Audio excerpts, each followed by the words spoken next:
ଏଠାରେ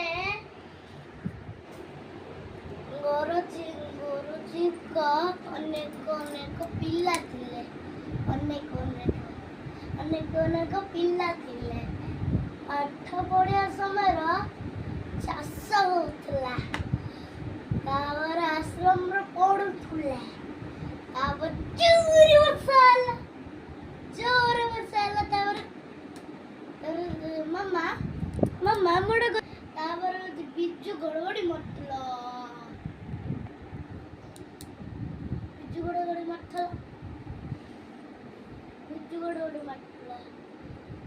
ଗୁରୁଜୀ ଆରୁଣୀকে ଡାକିଲେ। ଆରୁଣୀ ଶୁଣିଲେ। ଗୁରୁଜୀ କହିଲେ